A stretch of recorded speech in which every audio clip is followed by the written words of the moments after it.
From NPR and WBEZ Chicago, this is Wait, Wait, Don't Tell Me, the NPR News Quiz. I'm Alzo Slade, filling in for no one. I am the filling. And here's your host at the Studebaker Theater at the Fine Arts Building in Chicago, Illinois, Peter Sagal. Thank you, Alzo. Thank you, everybody. Thank you. Good to be back home in Chicago. Thank you so much. We have a wonderful show for you today. Later on, we're going to be talking to the legendary comedy writer Robert Smigel. He is also the hand up the butt of Triumph, the insult comic dog. His latest project is a podcast where he and his friends give advice to non-funny people on how to be funny. And no, we don't need his help. We're just visiting with it. We'd love to have a chat with you, too. Give us a call. The number is 1-888-WAIT-WAIT. That's 1-888-924-8924. Let's welcome our first listener contestant. Hi, you're on Wait, Wait, Don't Tell Me. Hi, this is Emily Dykhouse, and I'm calling from Holland, Michigan. Holland, Michigan, there on the opposite shore of Lake Michigan. We could walk outside and wave to you across the lake. What do you do there? So I actually work as an admin assistant and an occasional grant writer for a nonprofit immigration legal office here in Holland, and that is probably as thank you. And that's probably as stressful as it sounds. Yeah, I was about to, you probably didn't think that you'd be like, I don't know, a warrior for good when you took that job. Well, welcome to the show, Emily. Let me introduce you to our panel. First up, she's a writer and comedian who most recently wrote for Clean Slate. That's available on Prime. It's Shantira Jackson. Hi, Emily. Hi, Shantira. Next, he's a comedian you can see in Portland, Oregon at Kickstand, July 18th, and in Denver at Dude IDK Studio on July 24th and 25th. It's Shane Torres. Hello. Hi. And he is a co-host of the podcast, The Nightly, and will be performing at the Comedy Studio in Cambridge, Massachusetts on September 19th. It's Josh Gondelman. Hello. Hi. So, Emily, welcome to the show. You're going to play Who's Alzo this time. Alzo Slade is going to read you 3 quotes from this week's news. If you can correctly identify or explain just 2 of them, you will win our prize. Any voice from our show you might choose for your voicemail. Are you ready to play? I hope so. I've been listening to the show for years, so I'm so excited. Yeah, we're not going to do any of that material, though, so this is all new. President Barack Obama. Here, Emily, is your first quote. It was heard in New York City Wednesday night. My mayor's Muslim, my bagel's Jewish, the Pope's on our side, Knicks in 5. That was the chant heard across New York City as for the first time since 1973, the Knicks were on the verge of winning what? The NBA championship. Yes, the NBA championship. New York has fallen in love with this team, with millions of New Yorkers discovering just this week that they are lifelong Knicks fans. This has become a national story. Some say that's just because so much media is based in New York, but according to the media based in New York, shut up, rubes. Everybody is talking about all the celebrities who go to the Knicks games, like Timothée Chalamet and Spike Lee. But that's not fair. San Antonio has celebrities at their games, too. Timothée Chalamet and Spike Lee have been flying in for them. I'm a big New York Liberty fan. That's Yes. my one New York team. The WNBA Yeah, team? that's right. And every Liberty game, they show writer Fran Lebowitz on the Jumbotron. Really? And That's it? everyone goes crazy. No, there's other celebrities too, but Fran is a mainstay. And Really? I think they're just so excited to see her. It's awesome. The finals have affected all of New York, even for people who don't follow basketball. Traffic, non-existent during the games. You can walk into the most exclusive restaurants in the city without a reservation. And of course, there's no better time to break into Timothée Chalamet's house. I don't want anything out of there. Wouldn't it be fun, though, just to know you could wander around? Just wander around and find the skinniest pants. Oh, yeah.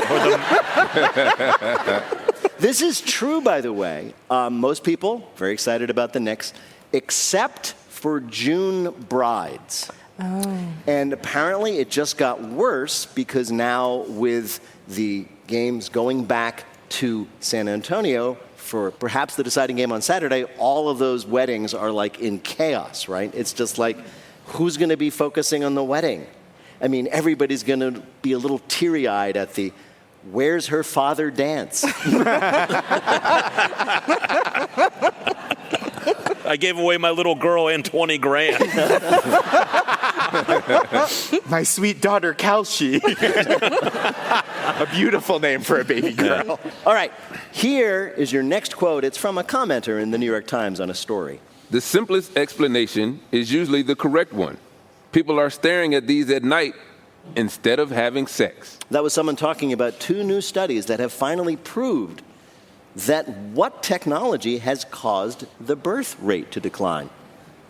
Oh my God. I feel like it's cell phones, but I also feel like that's way too obvious. It's way too obvious, but apparently it's true. Specifically, smartphones. Yes. Oh my God. Yes, new research has finally proved something people have long suspected. The arrival of smartphones in 2007 directly caused a significant drop in the birth rate. That is why so many since then have felt the sting of hearing, "Not tonight, honey. I'm watching a miniature pony play the piano." Well, we have to be clear about how this happened, right? It's not like physiological. Like, guys can't be like, no, we don't need to use protection. I have an Android. Right. Honestly, that would work for some people. You have an Android? Yeah. Some girls might not hook up with you. This is how they proved it. At first, you may remember, only AT&T customers could get an iPhone. So researchers looked at places back then which had AT&T coverage and compared them to birth rates in places that didn't, and discovered that when they had AT&T coverage, birth rates dropped. That's why AT&T initially offered the "you'll never have a family" plan.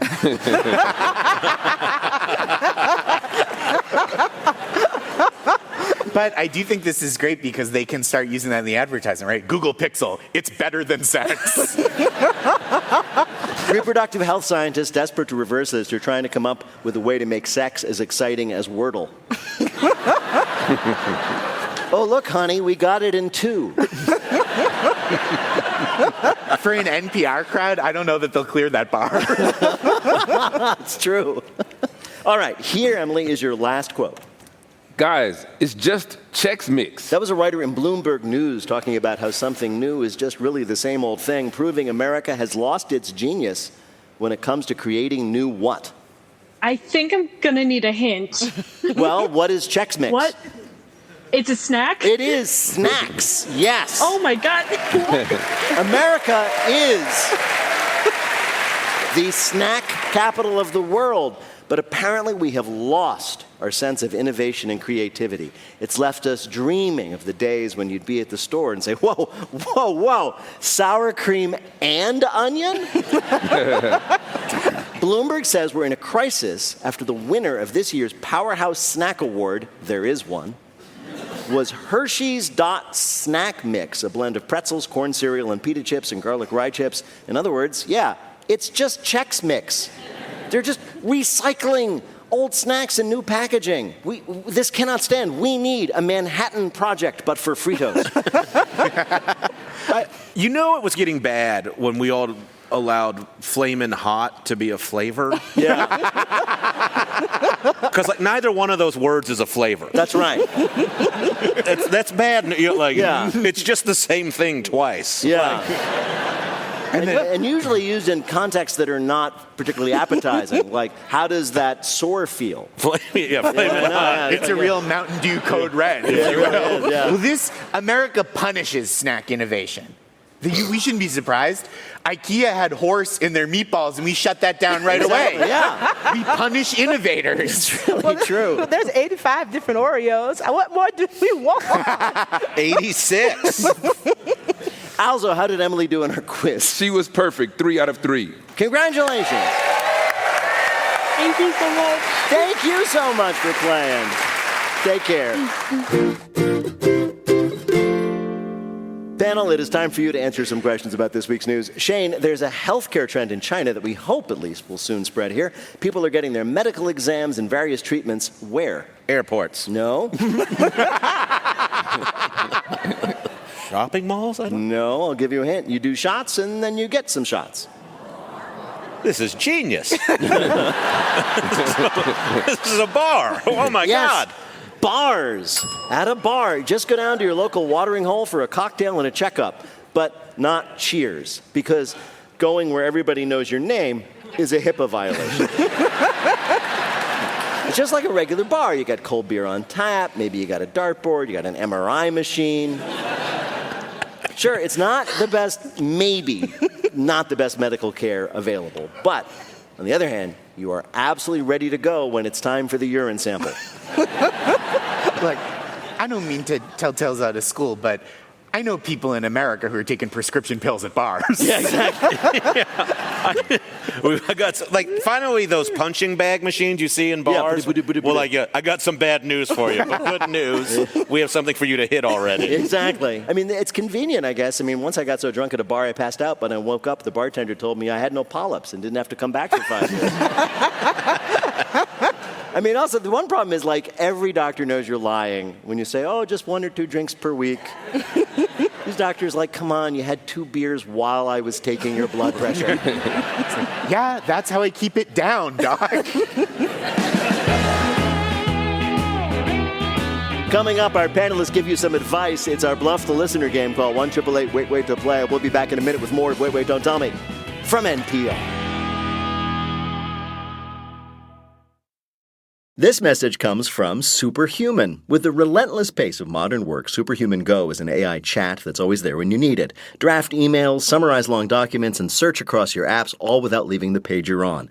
Be the best version of yourself at work without the friction, the context switching, or the busy work, so you have the time and brain space to solve the problems that matter. Learn more at superhuman.com. This message comes from Progressive Insurance. You're listening to this podcast, so you've got a curious mind. Did you know that drivers who switch and save with Progressive save over $900 on average? Visit Progressive.com and get a quick quote with discounts that are easy to come by. Progressive Casualty Insurance Company and Affiliates. National average 12-month savings of $946 by new customers surveyed who save with Progressive between June 2024 and May 2025. Potential savings will vary. This message comes from the International Rescue Committee. Across the Middle East, in areas like Gaza and Lebanon, conflict has forced millions of families to flee their homes. All donations are matched to provide twice the emergency aid. Give now at rescue.org/rebuild. From NPR and WBEZ Chicago, this is Wait, Wait, Don't Tell Me, the NPR News Quiz. I'm Alzo Slade. We're playing this week with Josh Gondelman, Shane Torres, and Shantira Jackson. And here again is your host at the Studebaker Theater in Chicago, Illinois, Peter Sagal. Thank you, Alzo. Thank you so much. Right now, it is time for the Wait, Wait, Don't Tell Me Bluff the Listener game. Call 1-888-WAIT-WAIT to play our game in the air. Hi, you are on Wait, Wait, Don't Tell Me. Hi, this is Vanessa Sanchez calling from the best city in the world, Chicago. Yes, agreed. What do you do here in this fair and fine city?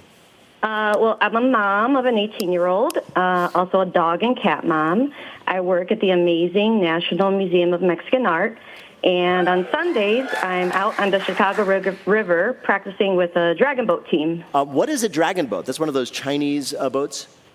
Yeah. There's 20 people on the boat, and you are paddling as fast as you can to beat another boat if you're in competition. But it's just really fun, and it's a great time to just enjoy the Chicago River, which not many of us get to do. That's true, because it killed so many of us. But it's better now. It's better now. Vanessa, welcome to the show. You're going to play our game in which you have to tell truth from fiction. Alzo, what is Vanessa's topic?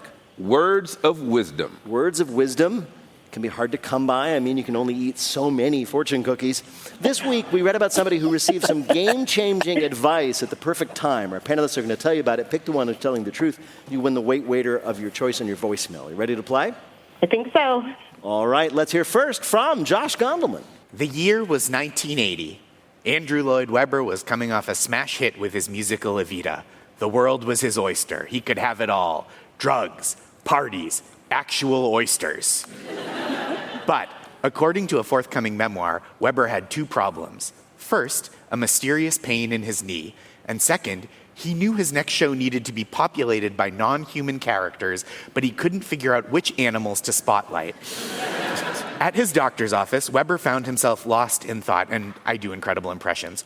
What creatures on God's green earth can prowl the stage, embodying the themes of class, glamour, religion sort of, and for some reason, railways?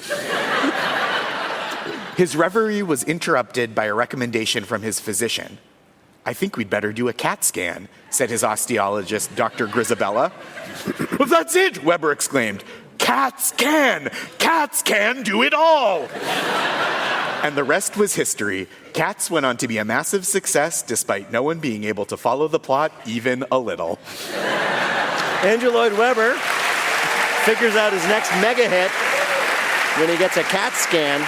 Your next story of some good guidance comes from Shantira Jackson. Fresh off of winning his first Oscar, actor Michael B. Jordan was recently invited to play golf with friend and colleague Samuel L. Jackson.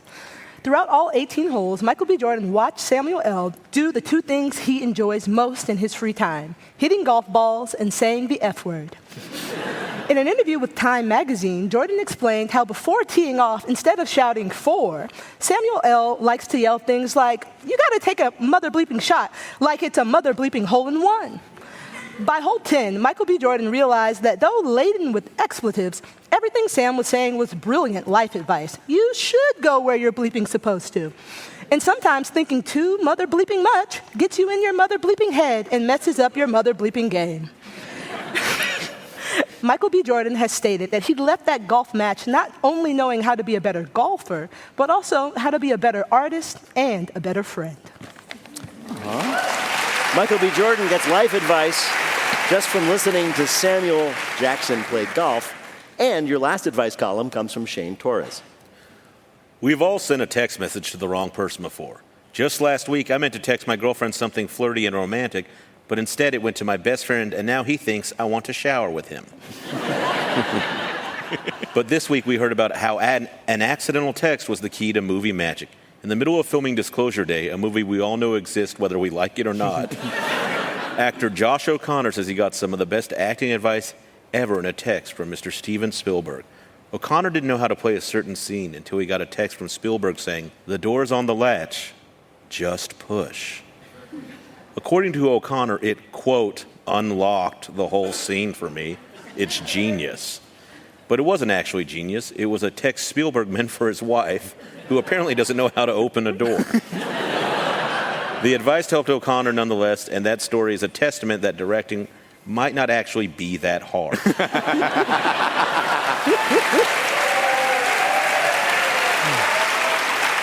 Okay.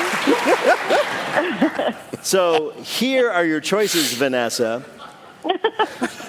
From Josh Gondelman.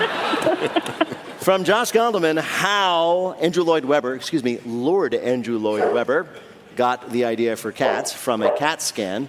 From Shantira Jackson, how Michael B. Jordan got valuable life advice just by playing golf with Samuel L. Jackson. And from Shane Torres, how the actor in the lead in Steven Spielberg's new movie got brilliant advice from Spielberg in a text that wasn't even meant for him. Which of these was the real story of unexpected but life-changing advice in the news? This is the hardest decision I've ever had to make.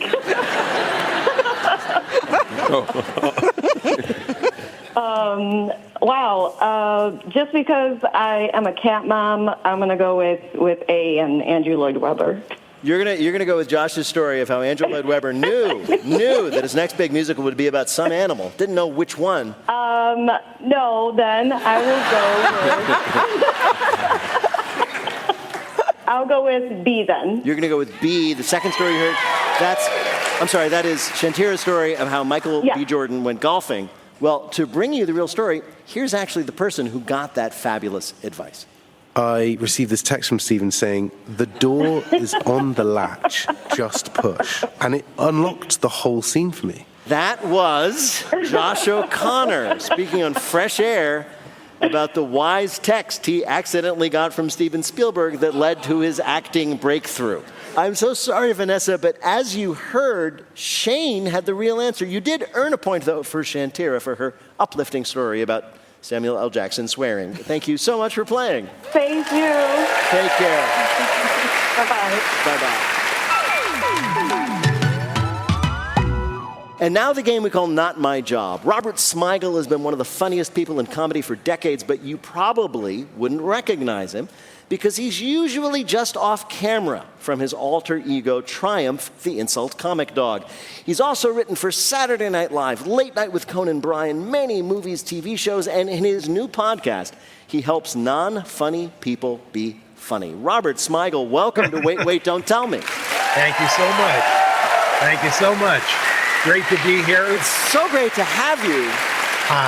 Well, I'm a big fan of the show. I really am. Well, thank you. And I'm a huge fan of yours. In fact, I was amazed to discover just this week that you're not really a brilliantly successful sketch and comedy writer, producer, performer. You are a failed dental student.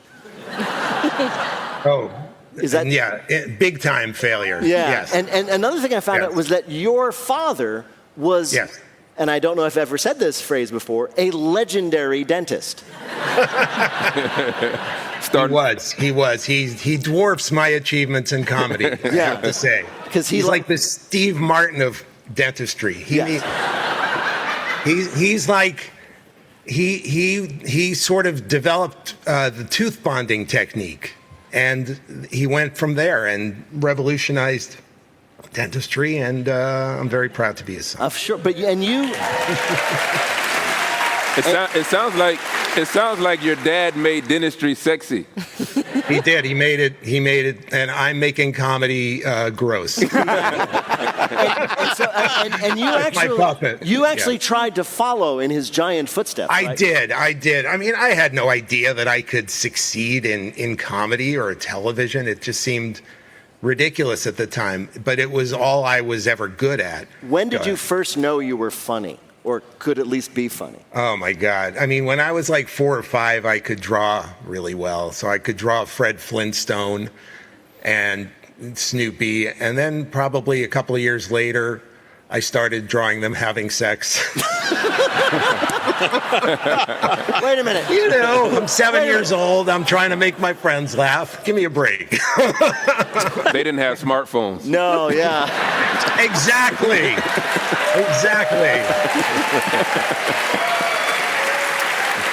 For those who don't know, I want to turn to Triumph, your alter ego. Again, I just found out this week that apparently you and your wife discovered Triumph, or the first version of Triumph, at some sort of knick-knack shop or antique store. Yeah. My wife and I, we were newlyweds, or actually, we were at furniture shopping, and there was this quaint little store called Mabel's in Manhattan, and they had an even quainter rack of puppets, rubber puppets that were just animal heads. You know, there were dogs and cats, and there was a sheep, and there was, an owl. So I just grabbed the dog head, and I was so amused by how realistic it looked that I put it on my hand and immediately sniffed my wife's with it. Yeah, well, as you would, as he would. In the middle of the store. Yeah. And, of course, she laughed, and that's why we're still married all these years. You've been doing Triumph for so long. Does he have, like, his own personality? Are there things that, like, Triumph will say, but you could never bring yourself to say? Well, I mean, he would probably insult your show, even though I'm a big fan. Right. For example. Oh, my God. Whoa. Hello. No. This is so exciting. I was both. Wait, don't tell me. Hey, does your audience know that Wait, Don't Tell Me, it's not only a beloved NPR quiz show, but it's also the game NPR employees play when they're guessing if they're still employed. Oh, yes. Sorry, I only got one joke. It's NPR. You guys don't pay well. I was both terrified and hoping that would happen. So nice to see you. Triumph. Do people actually ask, like, oh, Robert Smigel, can Triumph if you will, dump on me? I mean, I look in the mirror every morning and I'm bored. I wish Triumph was there. Sure. What would Triumph say if he was roasting you? He'd probably borrow a line from Don Rickles and say, "It's over, Rabbi. Give it up already." I want to ask you about the new podcast, which is like an amazing idea, Humor Me. Yes. So, well, why don't you describe it? So my wife actually came up with this show. It's called Humor Me with Robert Smigel and Friends. And every week we have people who've called in, left a message, and they need help with some sort of task they have. We had one guy who had to make a eulogy for a father-in-law that he hated and needed advice on how to he wanted to insult him and be tasteful. And we had one woman who wanted to break up with her mom group in a way that would not would make them laugh and not feel offended, but still get her out of the mom group. I'm obsessed with the idea of Triumph the insult eulogy dog. Has anything ever happened in the episodes that you've done so far where you've said to somebody, this would be great, this is going to kill the eulogy, whatever it may be, and it's an utter disaster? That never happens. No. That's right. Well, Robert Smigel, it is a joy to talk to you. Likewise. But we have asked you here to play a game that this time we're calling Insult Dog meet Service Dog. So, your alter ego Triumph insults people for a living, so we thought we'd ask you about dogs and other animals that help people, service animals. Answer 2 to 3 questions about these helpful creatures in vests, and you'll win our prize for one of our listeners, the voice of anyone they might like from our show, including Bill Curtis, if they like, on their voicemail.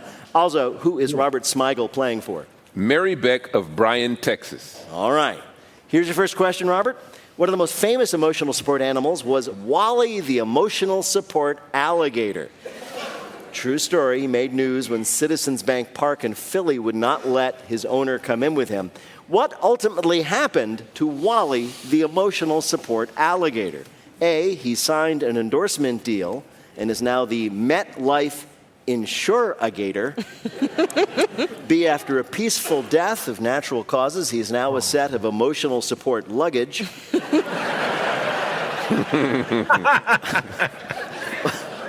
That you can take on a plane. No, yeah, it's true. Or C, somebody reported a loose alligator to the authorities. He was duly picked up and released in a swamp in Georgia and hasn't been seen again. My goodness, this is a hard one. It is. Emotional support luggage sounds so believable. It does. But I'm going to go with C. You're right, Robert. Yes. Somebody kidnapped him from his enclosure, left him someplace else. Somebody saw him there, called the Department of Natural Resources. They picked him up, and they brought him back home to a swamp. And as far as we know, he is still there living his best life. All right. Here's your next question. Sometimes real service animals can cause problems, as when which of these happened just a week ago? A seeing eye dog in Arizona got a whiff of a female dog in heat and dragged its owner into a canal. B, a service dog on an American Airlines flight had, quote, an accident on the plane, causing human passengers to become ill and forcing an emergency landing. Or C, a service dog with an undiagnosed condition gave mange to the entire South Carolina State Senate. Wow. Yeah.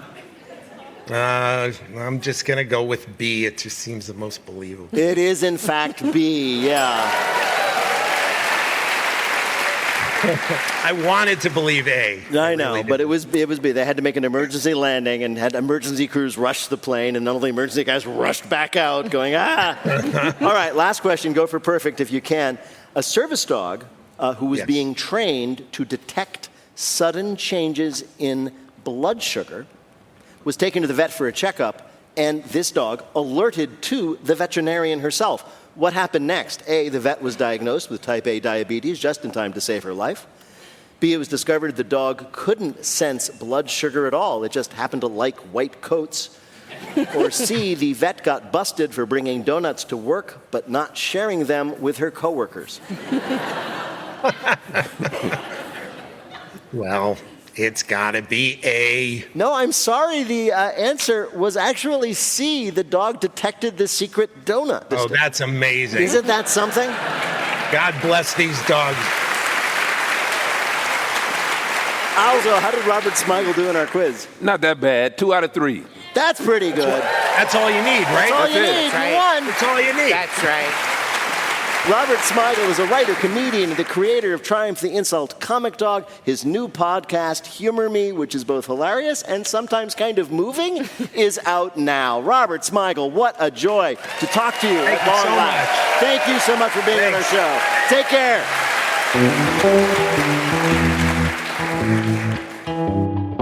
In just a minute, Alzo tells you why you shouldn't mess with squirrels in our Listener Limerick Challenge. Call 1-888-WAIT-WAIT to join us on the air. We'll be back in a minute with more of Wait, Wait, Don't Tell Me from NPR.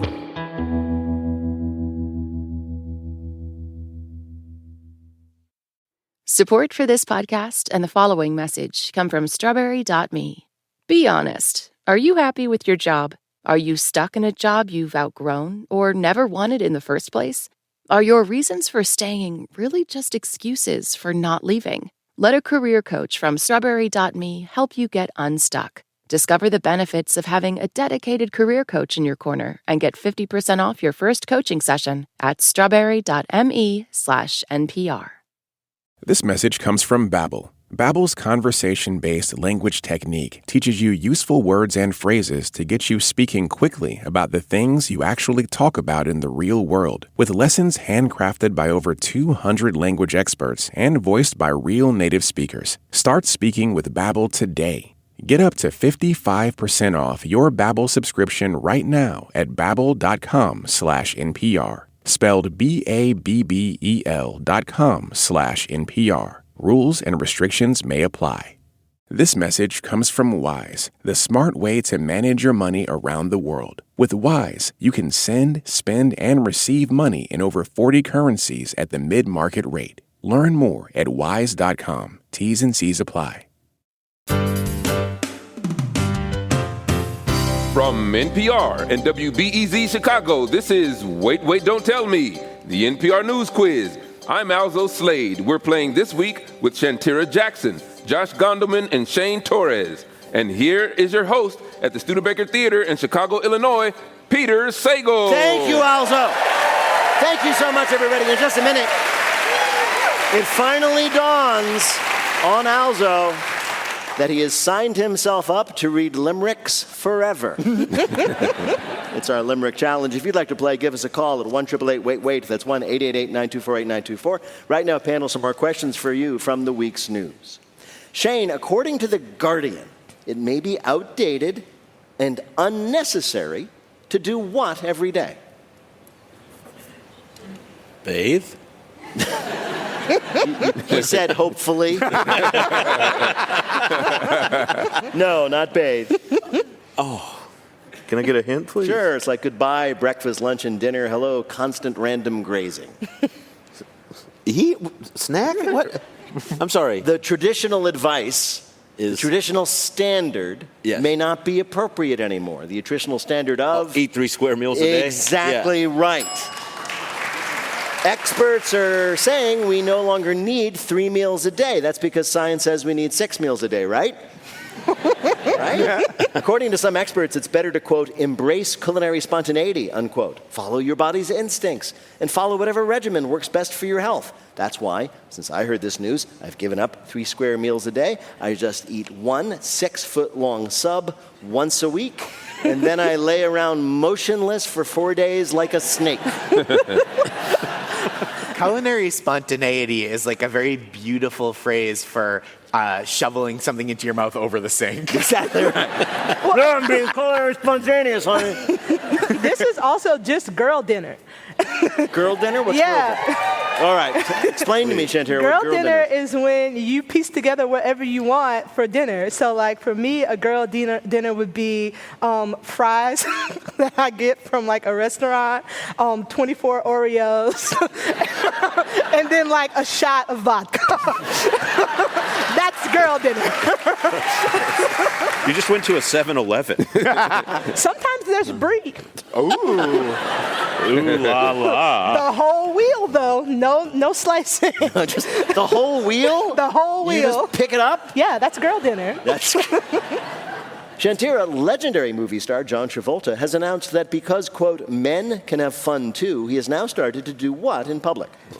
Frolic. Frolic. He's going to frolic. He's Yeah. going to gambol. Yeah, he's going to skip around. He is. That'll be very exciting to see. No, that's not it. Can I have a little hint? Yes, in this, he is just like countless French artistes and also Che Guevara. Okay. He's wearing a beret? Exactly. He's wearing berets. A picture of John Travolta on the red carpet at Cannes went viral because of his beard and his beret, both dyed dark black.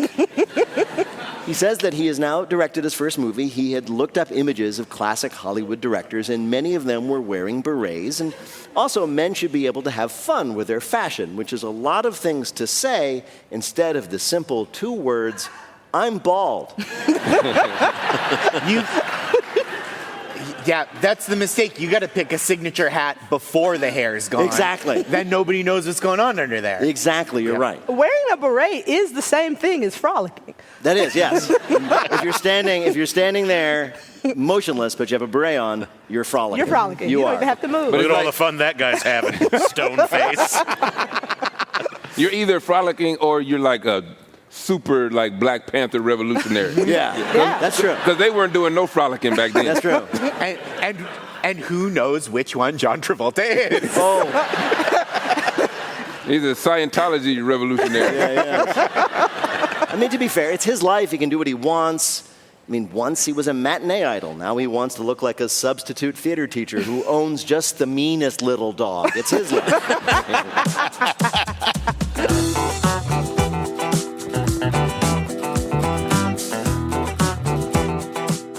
Coming up, it's Lightning Fill in the Blank, but first it's the game where you have to listen for the rhyme. If you'd like to play on air, call or leave a message at 1-888-WAIT-WAIT.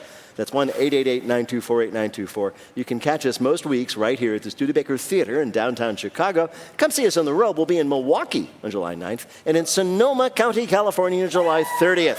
For tickets and information to all of our live events, go to nprpresents.org. Hi, you're on Wait, Wait, Don't Tell Me. Hi, Peter. This is Vanessa calling from Charlestown, Massachusetts. Charlestown, I know it well. What do you do there? I am a public school kindergarten teacher. You are the best. Yay! Let me ask you some advice. Believe it or not, in the fall, I'm about to send my little son, Elliot, to kindergarten for the first time. Is there anything you would like me to either let him know or prepare him in some way so as to make the kindergarten teacher's life easier? You know what? Just have a good time and be his little self. That's all that matters. I will relay that message, Vanessa. Thank you. I just felt like she was talking to me just now. Well, Vanessa, welcome to our show. Alzo Slade is going to read you 3 news-related limericks with the last word or phrase missing from each. If you can fill in that last word or phrase correctly in 2 of the limericks, you will be a winner. Ready to play? Sure am. Here's your first limerick. Strong drinks I am not in the thrall of, but a dirty martini we all love. So I will not pass on a tall highball glass filled with soda and brine and an... I need a clue here. Do you know what My rhyming should be better for kindergarten. You'd think. Dirty martini is a strong clue. You know what a dirty martini is? Yeah, olive? Yes, it's olive. Oh. Yes. Every summer has the song of the summer. Every summer has the drink of the summer. And according to the internet, which is never wrong, this year's drink is a glass of ice, soda water, and the brine left over from the olives. Ooh. That's what it is. You're all drinking it, whether you like it or not. It's the drink of the summer. Didn't you hear me say that? People, they called the Dirty Shirley a couple summers ago, right? It was like a Shirley temple with alcohol. Olive, brine, and soda, that's the nasty Shirley. That's the filthy Shirley. You can also clean your tires with it. So it's like olive, brine, and soda. Oh. All right, very good. Here is your next limerick. Brother Squirrel, I think that you scammeth. Giant beasts in your cheeks will not crammeth. If you are so famished, just make a nut sandwich. No way you could eat woolly Mammoth? Woolly mammoth, yes. Scientists were able to extract DNA from ancient squirrel feces, something these scientists did voluntarily, and discovered that back in the Ice Age, squirrels ate mammoth meat and saber-toothed tiger meat. It's true. Wow, how the mighty have fallen. You used to eat mammoth. I just saw you eat a bagel out of a dumpster. Have some dignity. There's another finding, too. This is a little terrifying. It finds out that even after tens of thousands of years, the ancient squirrel feces still stank. According to one researcher, quote, "I did not think 700,000-year-old poop would smell anymore, but it was intense." Can you imagine how difficult things were back then? Like, somebody light a match. We can't. We've never invented fire. Hold on. I don't understand the premise that something would smell better after 700,000 years. Well, that's not how smell works. Well, I For think real, like, have you smelled a grandmother? Like, My grandma smells good. sure. Not all of them, you know. Here is your last limerick. More than 5,000 years he's been dead. Mountain ice was his chilly deathbed. Dormant biomes we found for a crusty baked round. We have harvested yeast to make Bread? Yes, bread. Otzi the Iceman is a 5,000-year-old caveman who is so well preserved, he still has living microbes in his stomach. And this week, researchers at Italy's Institute for Mummy Studies, which shockingly only sounds like we made it up, announced they had taken those microbes and made sourdough bread out of them. The scientists say the dough is, quote, very, very good, but I don't care how good bread is if somebody you're sharing it with says, and while we're at it, whose milk is the butter from? We're talking about American snacks falling behind. This is what we're talking about. This is what we're talking about. Alza, how did Vanessa do in our quiz? grade A for our teacher, 3 out of 3. Congratulations. Well done. Thank you. Enjoy your summer break. Yep. Thank you, Peter. Thank you, everybody.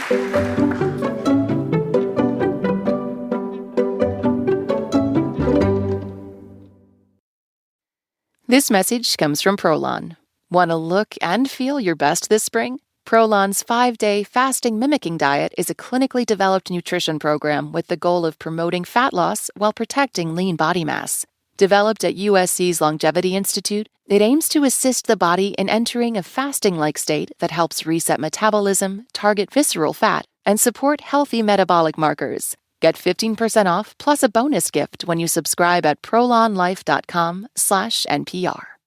This message comes from Mint Mobile. Get unlimited talk, text, and data for just $15 a month on the nation's largest 5G network. No catch, no gimmicks, no gotchas. To get your new wireless plan for just $15 a month, go to mintmobile.com/wait. $45 upfront payment required for new customers on first 3-month plan only. Speed slower above 40 gigabytes on unlimited plan. Taxes and fees extra. Restrictions apply. See Mint Mobile for details. Now on to our final game, Lightning Fill in the Blank. Each of our players will have 60 seconds in which to answer as many fill-in-the-blank questions as they can. Each correct answer now worth 2 points. Alzo, can you give us the scores? Yes, I can. Shantira and Josh are tied at 2 with Shane in the lead for 3. Oh, okay. Shane, you're in the lead. Shantira and Josh are tied for second, so we'll just arbitrarily choose Josh to go first. Okay. Here we go, Josh. The clock will start when I begin your first question. Fill in the blank. On Thursday, Trump threatened to seize Karg Island from blank. Iran. Right. On Friday, private space company blank held their much-anticipated IPO. SpaceX. Right. This week, defense officials say a false alarm led to the blank being locked down. The Pentagon. Right. On Thursday, the 2026 blank kicked off with a game in Mexico City. World Cup. Right. This week, the UK government issued a warning to supermarket shoppers that their migraines may be triggered by what? Cheese? Yes, very good. All On right. Wednesday, streaming music giant blank said it had removed tens of thousands of phony podcasts from their app. Spotify? Right. On Tuesday, tennis great blank played her first match in almost 4 years. Serena Williams? Right again. Just in time for America's 250th birthday celebrations, a giant American flag in Connecticut blanked. Caught fire. No. Blew into some utility lines and cut power to 40,000 people. A 3,000 square foot American flag. Yes, got blown into some utility lines and cut off power to over 40,000 people in Connecticut who were assured that this was not, in fact, a symbol of anything. It took almost a full day to get the flag untangled, but that's only because emergency workers had to keep saluting the whole time. Also, how did Josh do in our quiz? It was impressive. He got 7 right for 14 more points, total of 16. All right. I'm not going to do that. Well, we don't know. Okay, Shantira, you are up next. Fill in the blank. On Thursday, John Healey, the defense minister of blank, resigned. Education. No, the defense minister of education. This is America. The United Kingdom. This week, a new government study recommended limiting blank consumption to 1 drink a day. Alcohol? Right. According to new filings, the Trump administration will spend over $60 million to host a blank fight at the White House. Oh, UFC. Right. This week, a man in Canada was charged after it was revealed he had been blanking for 17 years without a license. Driving? No, piloting airplanes for Air Canada. So on Monday, Apple introduced a new AI-powered version of their digital assistant blank. ChatGPT? No, its digital assistant is Siri, citing concerns it might make people seriously ill. A grocery store in New Zealand pulled a chicken dish called blank off their shelves. Mr. Chicken. No. It was called Death by Chicken. The grocery store sent out an advisory to customers warning them that they were recalling their deli's pre-made Death by Chicken sandwich for being undercooked and therefore dangerous. Listen, say what you want about the recall, but the people who bought Death by Chicken cannot say they were not warned. The problem is it's not strong enough. Exactly. It's not called mild illness by chicken. That's right. Also, how did Shantira do? Well, Shantira forecasted that she wouldn't do as well as Josh, and she undersold herself. She got 2 right for 4 more points, total of 6. Listen, you can't be upset. I told you what was going to happen. You did. You did not lead us on. You were correct. Also, how many does Shane then need to win? 7, Shane. Oh, my goodness, Shane. Here we go. Hey. This is for the game, fill in the blank. On Tuesday, Bill Gates testified before Congress about his relationship with blank. Jeffrey Epstein. Right. For the first time in years, the U.S. blank rate rose above 4%. Inflation. Right. This week, cryptocurrency blank fell to $60,000 each. Bitcoin? Yes. On Wednesday, severe blanks caused over 1,000 flight delays across the Midwest. Severe thunderstorms? Yes. This week, a couple in Tennessee were brought to the hospital after their food truck, which was named blank, exploded. Death by chicken. No. Their food truck was called TNT Tacos. On Tuesday, NASA unveiled the crew who would be on the next mission to the blank. Moon? Yes. This week, scientists at Texas A&M University have come up with a clean and efficient way to clean up oil spills at sea simply by using blank. Caveman gut biome. No. By using fire tornadoes. Oh. So if an oil spills at sea, you can either let it spread to the coastline, that's bad, or you can set it on fire, which is just as bad because of all the pollution. But researchers have shown that if you can set it on fire and then spin the flames with massive winds into a giant fire tornado, it solves the problem efficiently. It takes less time with less pollution. Sure, it also implodes the whole world, but it looks sick as hell. Also, did Shane do well enough to win? Oh, not quite. Got 5 right for 10 more points, total of 13, which means Josh Gondelman wins. Yay, Josh Gondelman. Well. In just a minute, our panelists will predict what'll get the birth rate back up now that we know it was smartphones that destroyed it. But first, let me tell you all, Wait, Wait, Don't Tell Me is a production of NPR and WBEZ Chicago in association with Urgent Haircut Productions, Doug Berman, Benevolent Overlord. Philip Godica writes our limericks. Our public address announcer is Paul Friedman. Our tour manager is Shane O'Donnell. Thanks to the staff and crew at the Studebaker Theater. B.J. Liederman composed our theme. Our program is produced by Jennifer Mills, Miles Norboss, and Lillian King. Special thanks to Blythe Robertson. Peter Gwynn is 7'4". Emma Choi is our visual host. Technical direction is from Lorna White. Our CFO is Colin Miller. Our production manager is Robert Newhouse. Our senior producer is Ian Chillog. And the executive producer of Wait, Don't Tell Me is Michael Danforth. Now, panel, how will we get the birth rate back up? Shantira Jackson. If the Knicks win, we should probably see some babies in about 9 months. Shane Torres. Bill Curtis, sexy fireman count. It would work for me. Josh Gondelman. 3 words. Oyster-flavored spindrifts. And if any of that happens, we'll ask you about it on Wait, Don't Tell Me. Thank you, Alzo Slade. Thanks also to Josh Gondelman, Shantira Jackson, and Shane Torres. Thanks to our fabulous audience here at the Studebaker Theater in beautiful downtown Chicago, Illinois. Thanks to all of you for listening wherever you might be. I'm Peter Sagal. We'll see you right here next week.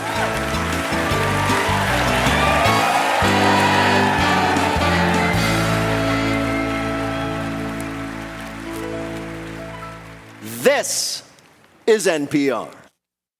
This message comes from NPR sponsor NetSuite. Every business is asking the same question. How did they make AI work for them? With NetSuite by Oracle, you can put AI to work today. NetSuite is the #1 AI cloud ERP, trusted by over 43,000 businesses. It's the unified suite that brings your financials, inventory, commerce, HR, and CRM together. If your revenues are at least in the 7 figures, get the free business guide, Demystifying AI, at netsuite.com/story. This message comes from the International Rescue Committee. Across the Middle East, in areas like Gaza and Lebanon, conflict has forced millions of families to flee their homes. IRC staff are on the ground delivering critical supplies, but they need to scale up support. All donations are matched to provide twice the emergency aid. Give now at rescue.org/rebuild.